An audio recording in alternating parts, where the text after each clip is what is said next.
So the question, before I get started on the presentation, the question that Karen had was how does Nancy approach this session given her other clients and her role with us? So let me start with the role that she has with us. In our case, what she does is she advises our lobby team.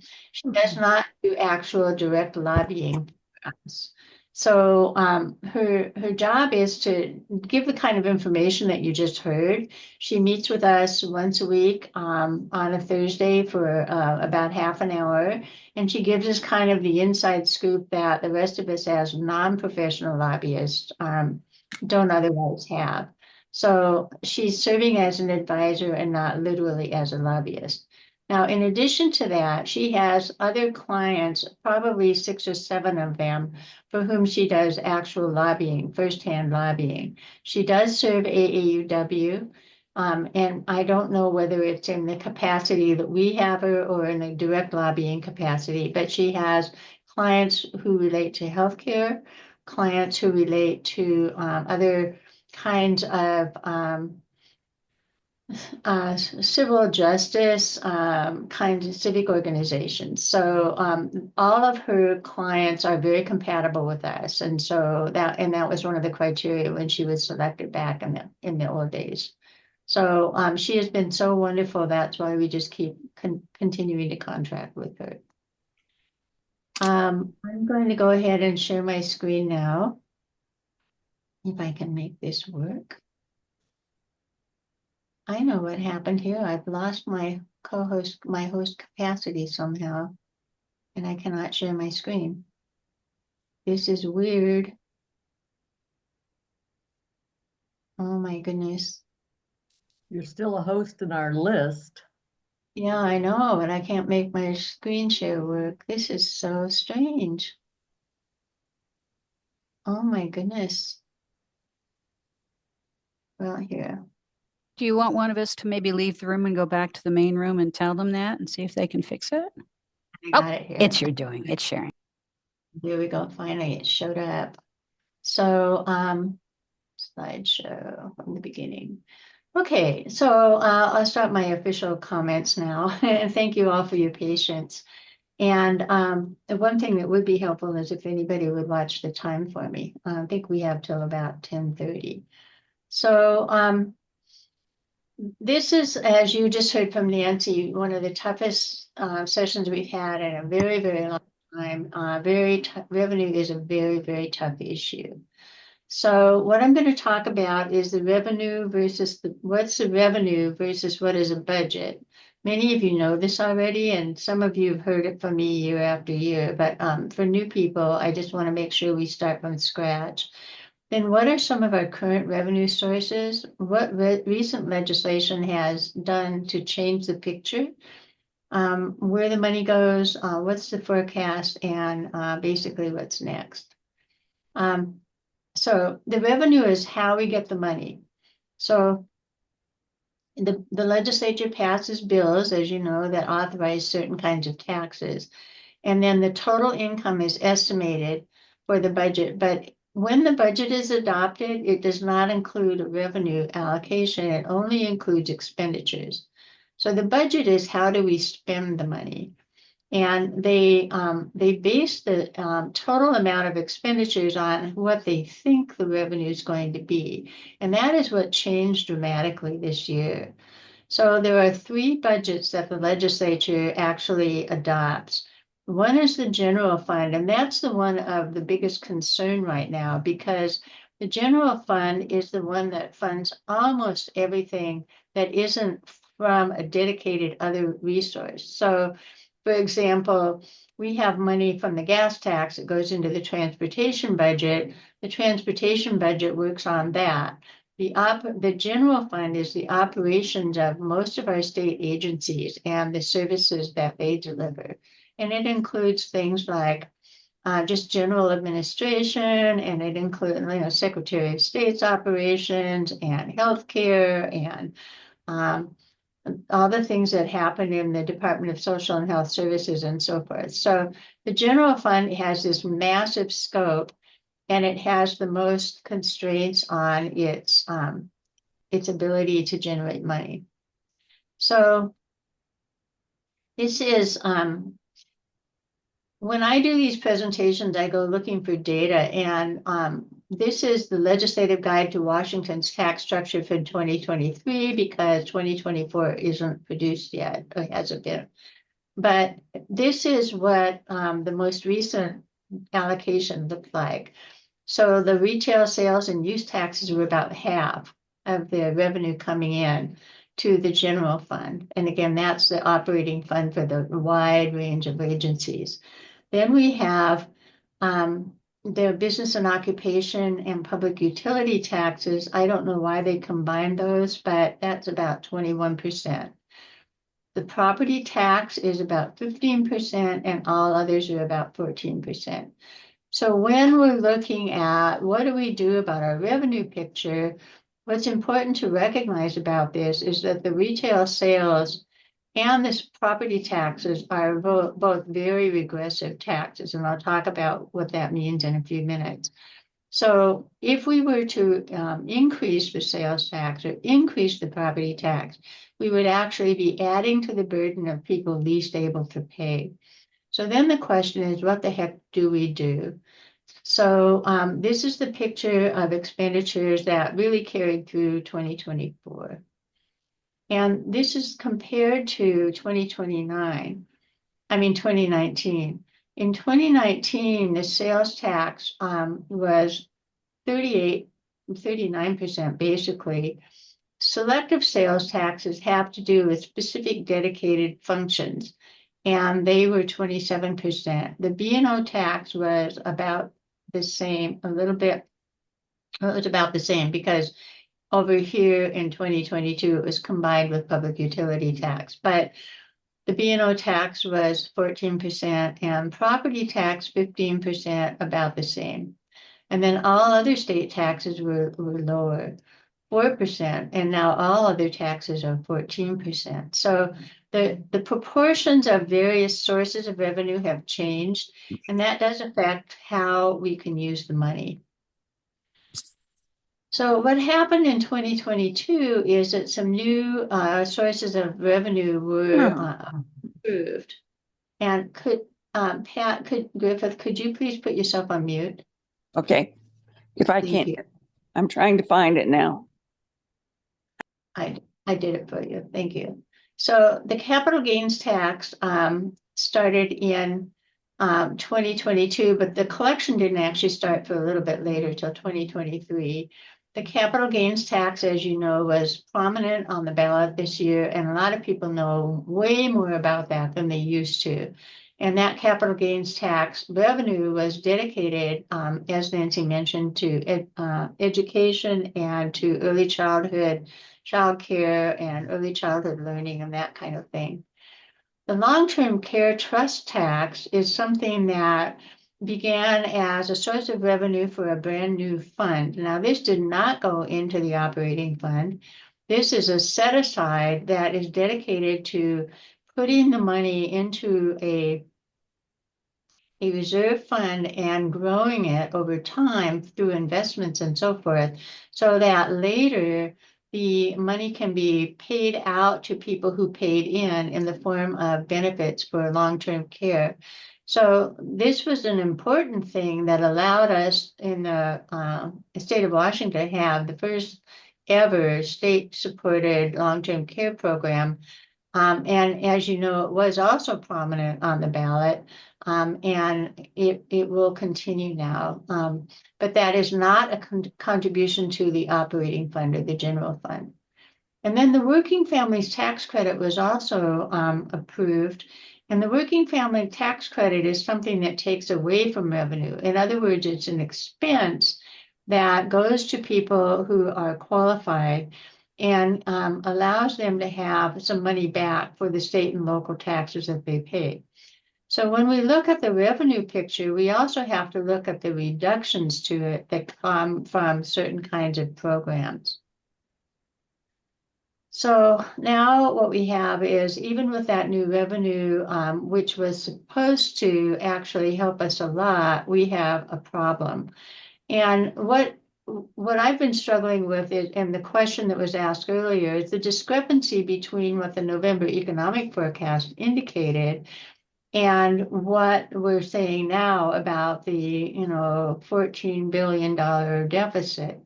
And what that has to do with is the difference between the anticipated revenue versus the increased costs that are anticipated if the budget is sustained as it was earlier planned.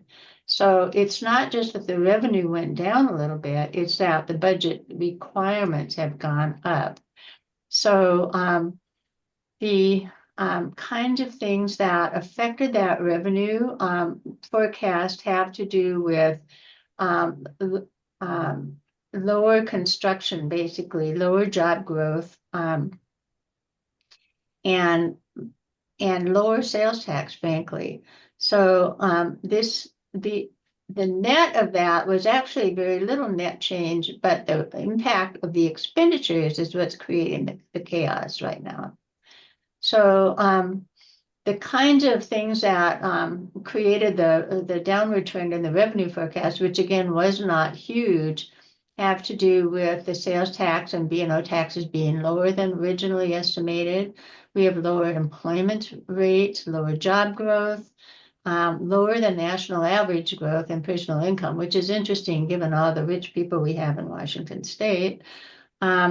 The increases in Seattle area homes and consumer price inflation. So that kind of increase is creating a decrease in spending. So cars and trucks are not being sold as much. New construction of new housing is not happening as much. Fuel prices are going up, and there's concern they'll continue based on what's going on in the Middle East. The people are really worried about tariffs, and that could have a future impact, I mean, in the very near future, on our prices. And then capital gains taxes were down compared to the first year they were collected, and they're anticipated to continue to decline. Now, that decline is not because people who are eligible will move out of state, but there are other reasons for it, not all of which I understand. But the forecast actually predicted this decline. And then we have this growing budget, which I've alluded to several times. So caseloads are up in most services and in healthcare. Inflationary effects on supplies. So the cost of doing business has gone way up. People at voters and others have complained about inflation and the poor economy. So the economic forecast and picture that we've been given at the federal level doesn't actually turn out to be reflected in the cost of doing business. So the inflation has affected state government pretty significantly. As Nancy mentioned, we also have the union contracts creating increased salaries. Now, these contracts were negotiated at a time where revenue was looking pretty good. So here we have a case where the revenue changed radically in a very short period of time, but the union contracts are still obligations that the state has to pay. And then, as she also mentioned, OSPI is requesting $3 billion more, and including for special education.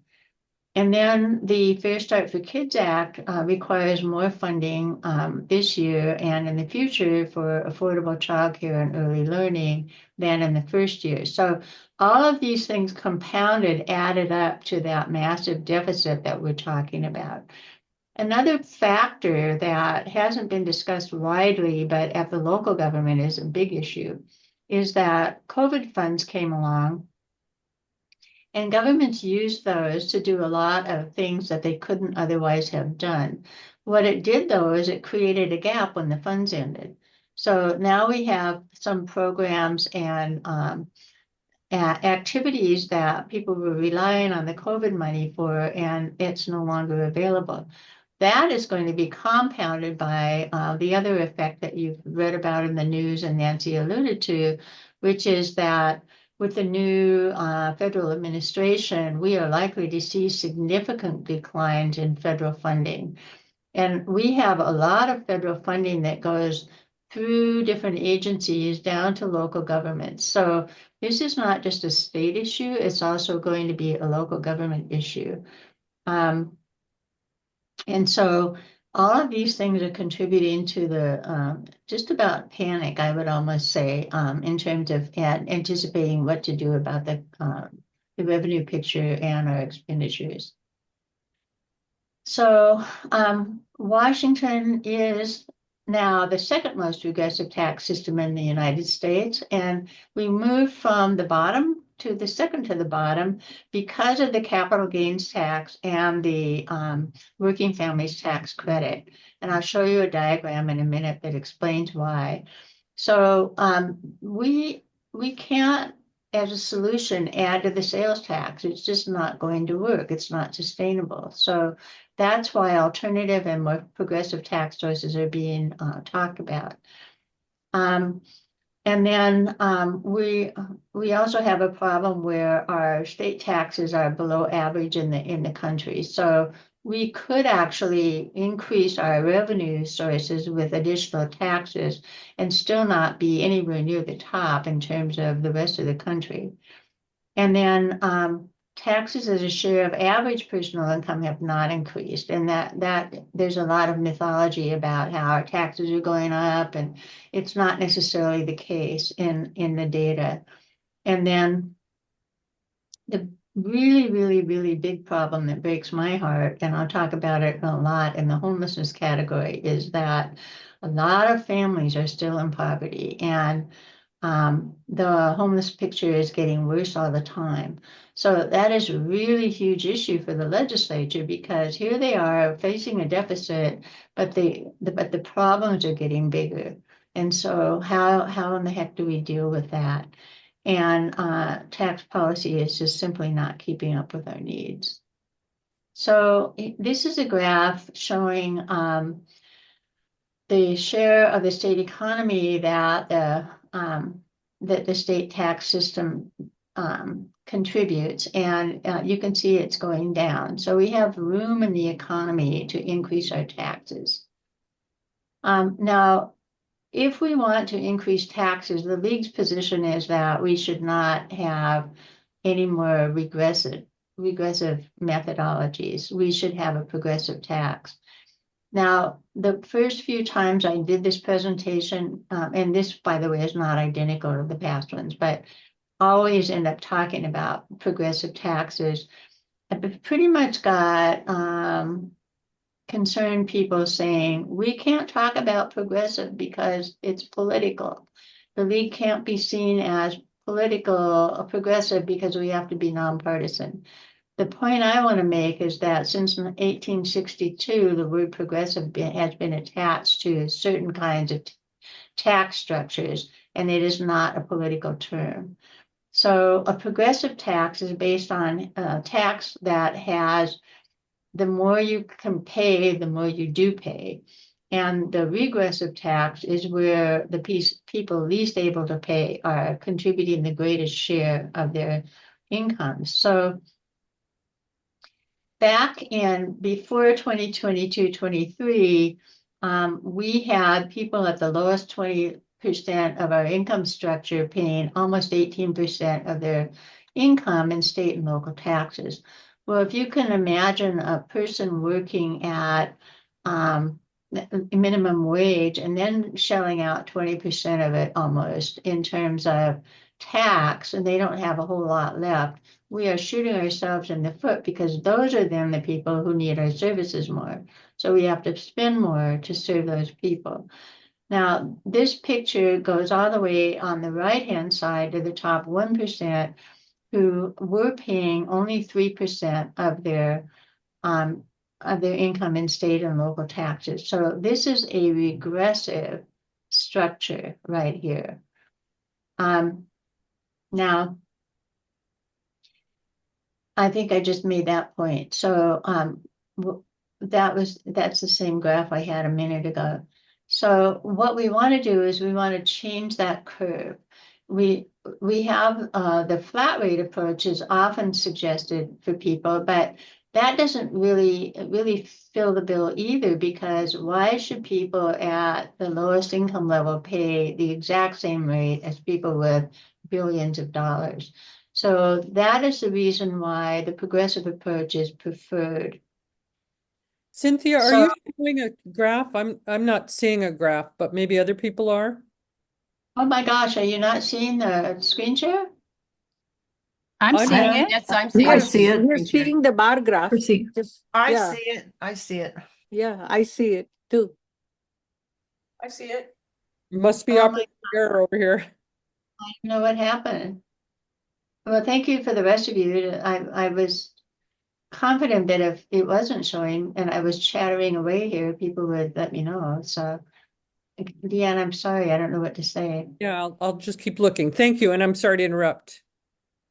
So here's what the effects of the 2022 changes were.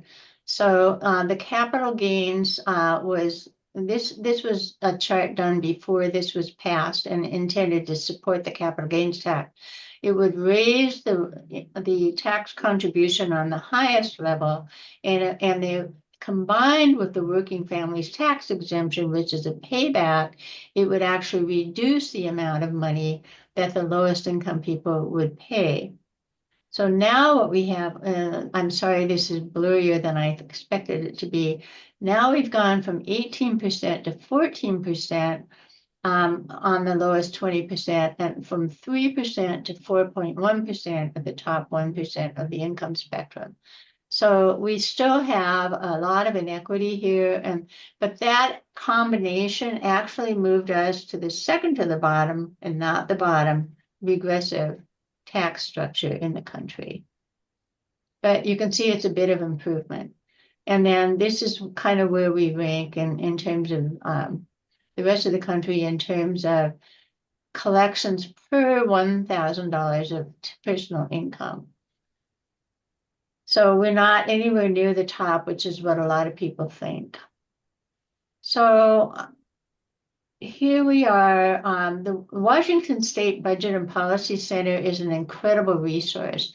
They're a private nonprofit that does a lot of economic research and reporting out. This is actually old data, but it's not that old, and it hasn't really changed much. 1 in 4 Washingtonians in poverty are children. So that is a big concern because, and particularly if those children become homeless, because children who are homeless are more likely to be homeless in the future as adults than children who are not. So that's a huge, huge issue. It affects their learning capacity in school, maybe the food they're able to get, all kinds of things are affected by poverty with children. So 1 in 3 Black and Latinx families can't pay their rent. 1 in 6 non-white households do not have enough food. Latinx families with children are 3 times more likely to have no health insurance. Even though we have the ACA and we have expanded Medicaid and the Apple program here in Washington, we still have a lot of families who do not have health insurance. And then 1 in 10 non-white children do not have any digital or internet capacity. And that number is actually going down now, but there isn't new data available just yet. So now we have this issue with local taxes. In the case of local taxes, cities are actually more flexible in terms of their revenue than counties are. The cities have a base of property tax, sales tax, and business and utility taxes. The counties are not allowed to charge utility taxes, and they're not allowed to charge business and occupation taxes. So the only thing counties have is the property tax and the sales tax. To compound that, the Lyman Initiative passed many years ago that made a floor on property tax increases at 1% annually has really confounded counties, because counties' cost of living, like everybody else, goes up 3 to 4% every year, but their primary revenue source is only at 1%. So they are constantly strapped. And counties also have jails. They have 24/7 services they have to provide. Their biggest cost is typically 75% of their budget is typically law enforcement, including, of course, courts and prosecutors, but primarily sheriff deputies and jail services. So when you have that much of your budget expanding every year and no capacity to increase your primary revenue source, you're in a world of hurt. And that's an issue that really never gets discussed very adequately. So the reason I'm pointing this out is because as the federal money goes away and the state starts cutting back and they cut back on contributions to local services, the counties are going to be in a world of hurt. And I'm hoping league members will kind of tune into that. So a lot of flexibility has been added, I will say, in spite of what I just said. The real estate excise tax is now allowed for housing and homelessness, but it's dedicated, it's not part of the general fund. And a lot of other local option taxes are now allowed for housing and homelessness. There has been a document recording fee added for local governments, and then during COVID, the non-payment of property taxes was suspended. Then we have the local option sales tax, 0.1%, which most of the counties eligible for that did pass. I will say a county that I work in the most, Pierce, was way late to do it, but they eventually did. And then we have the ability of counties to retain a certain share of the state part of the sales tax for housing and homelessness. But altogether, this is really helpful, but it's just not enough. When you consider how much housing is needed for people who are currently homeless or maybe at risk of being homeless,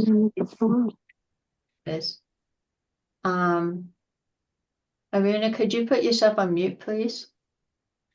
So in 2023, last year, the year before, we had a whole bunch of options that were under consideration that were progressive.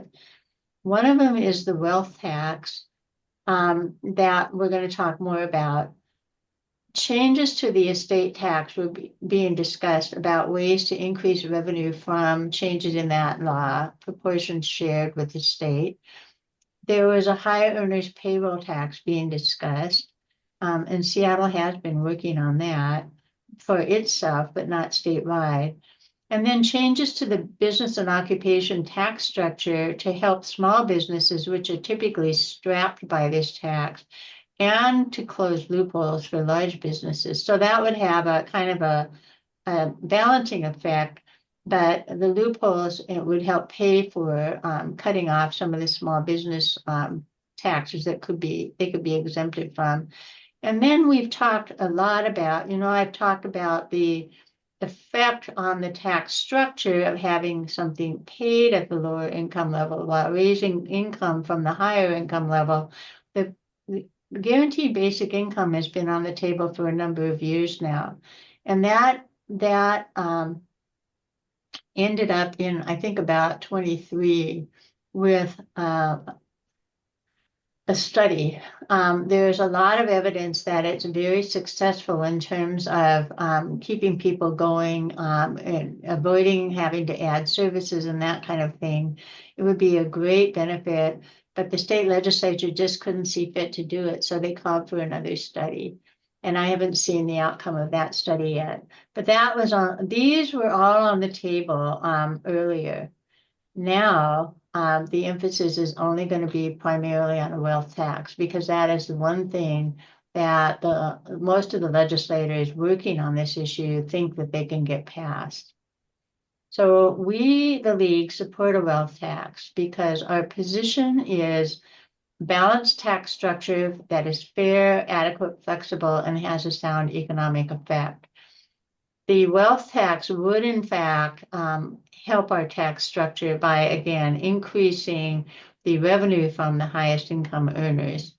And And it would make our system more equitable, and it would not affect the people at the bottom end of the spectrum who are already contributing more than their fair share.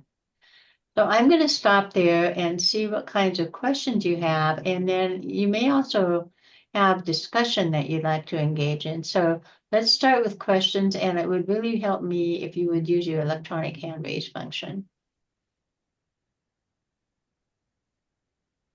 Nobody has any questions? Meg? Hi, yeah, I have two questions actually. Is there any discussion about the state bank or where is that now, the state bank? Yeah. And the other question I have is we have an a large amount of building going on everywhere. We have schools going up, we have road construction, the Sound Transit, the 509. There's got to be income coming in from that. And you just talked about lower construction costs not happening, but that's not what I'm seeing. So I was wondering if you comment on those two things. Thank you. So the public bank is easier. I'll start with that. There is still conversation about a public bank. There's an organization, a 501c3 that's been formed to advocate, or maybe it's a C4, to advocate for that. It is on the table, but last year the prime sponsor was Patty Cooterer, who's no longer going to be in the legislature. So the other prime sponsor, Senator Hasagawa, has not been successful in moving it forward. So it's on the table, and it would benefit the state, we think, revenue-wise, because it would cut down on some of the cost of doing business. But there doesn't seem to be an overwhelming amount of support for it. Now, in terms of the building, it just depends on where you are. So a lot of the building that's going on now has been paid for, and money has been set aside for it for a period of time. And so Sound Transit, for example, has projects underway that have been, the money has been there for a period of time, but they are running short. They've announced that. They are postponing some of their projects. So it's really not, what you see right now is not necessarily what's coming. And a lot of the housing construction, there are some areas where a lot of multifamily units are going up, but those have been in the works for a really long time. New construction, the new construction permits are down. So if you see in building right now, it's a permit that was probably applied for and awarded 5 to 10 years ago. So that's, I think, the difference. The forecast is that the construction will not continue at that rate. I hope that helped a little bit. And I think the transportation budget is going to be hurting this year too, because the gas tax revenues are going down, and there's broad support for only using that now for major maintenance and preservation, not to build anything new. But there isn't anything to replace that, and the needs are still great. And then some of the other transportation needs that we have are not being met with any funding source because the gas tax is restricted to highways. I see Linnell next. Linnell? Thanks so much for being our guru here. I really appreciate it. I have two comments. One is your information about the counties. If you could do sort of an explainer that we could take to our local leagues so that they could check out what's going on with the counties, would be really, really helpful, Cynthia. Just sort of like, this is what the status is, and look for these things.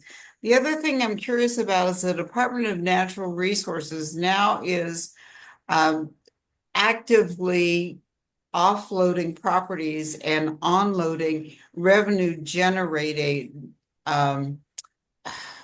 properties, if you will, to give specifically to the schools. And I'm wondering if that impacts the budget. I think they're doing this to the tune of about 1 billion. That's B as in birthday. And so I just wonder if that's factored in to your pie charts. Thank you. So yes, I'd be happy to put something together that's more complete than what you saw for local governments. I'd be happy to do that. Apropos of Department of Natural Resources, there's conflict going on right now between what our policy or our positions are and what they're actually trying to do.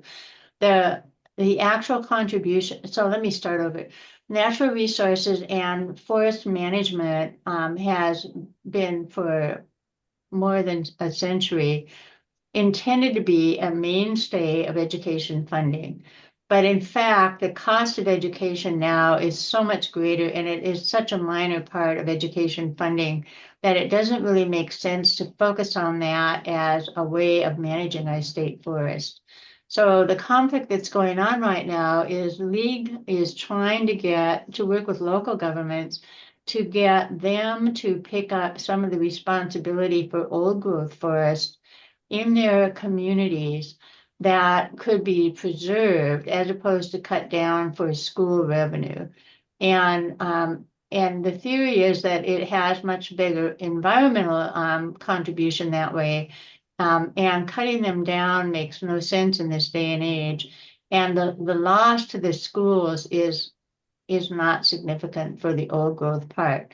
Now, that doesn't mean that other stands of forests aren't appropriate to be cut and sold for school benefit, but we don't want the old growth part going away.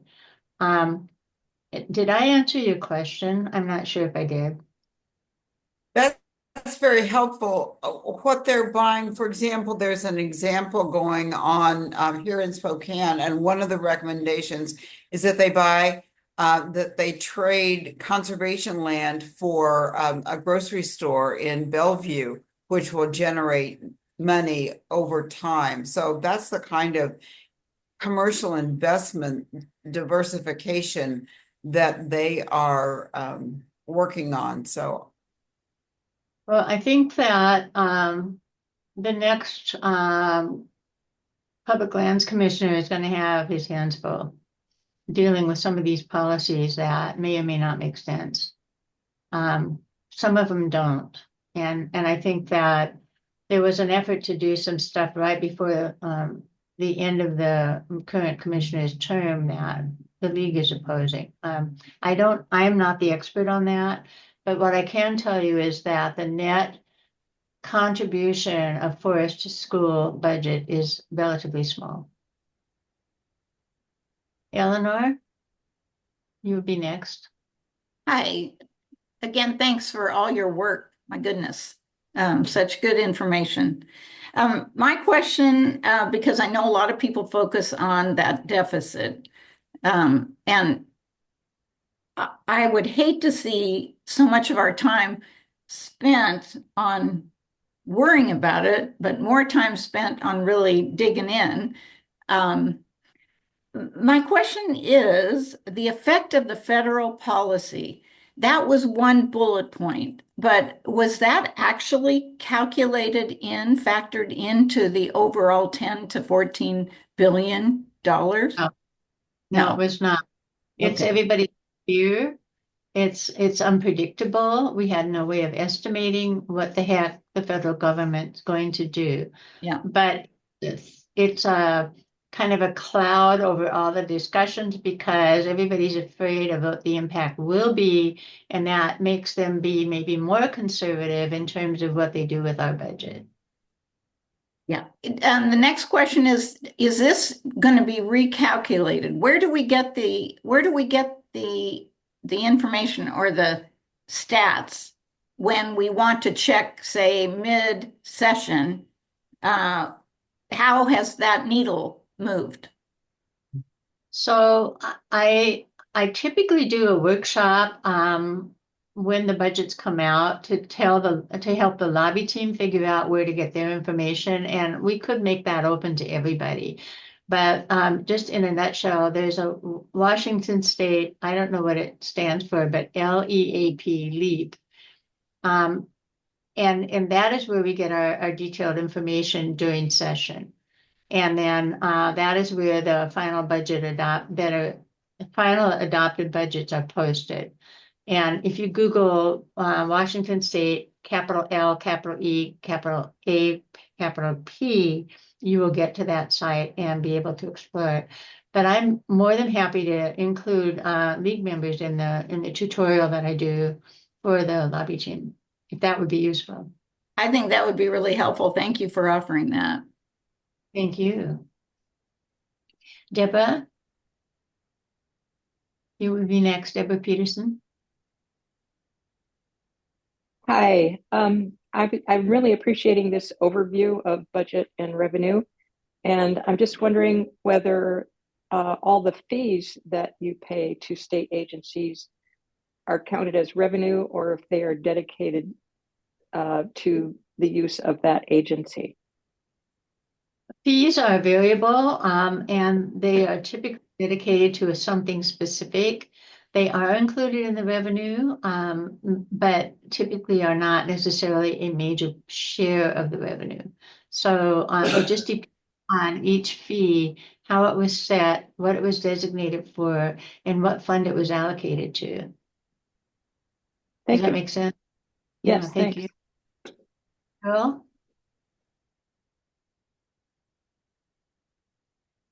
Did you call on, did you called on me, Cynthia? I did. Okay. I have a question about spending and revenue in terms of electric cars, because more and more people are driving electric cars. They do not pay gas taxes, but they're certainly using the roads and the wear and tear on the roads, and that is an expense. And in addition to that, when the state invests under I think it was part of the climate change bill, building charging stations, and that's with money that comes from, I think, the transportation budget, not the general budget. But it seems like we're spending money to support the owners of electric cars, which is good for climate change, and those people are getting a free ride. They pay nothing for road maintenance. So I it bothers me, Cynthia. What's an answer? Well, let me just say that for a number of years, the State Transportation Commission has been doing studies on what they call a road usage charge. The road usage charge would be intended to replace the gas tax for a couple of reasons. One, or supplement the gas tax for the reason you just suggested about electric cars, and because the revenue from gas tax is going down, and then thirdly, because it would be more flexible. It would not be confined only to road construction or road maintenance. Now, the problem is that that keeps getting, the transportation committees keep getting briefed on it, but they never move forward and pass it.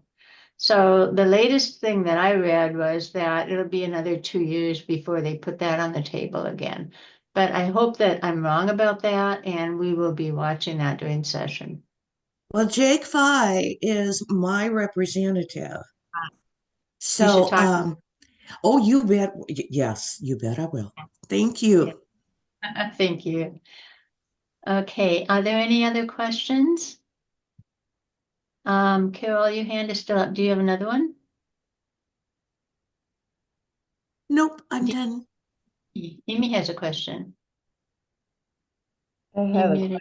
Hi. Thank you, Cynthia. There's a program in Tacoma called Guaranteed Basic Income for residents under a certain income level. And I'm wondering, with the deficits all over the place, I wonder if this type of program would be a good idea in each locality.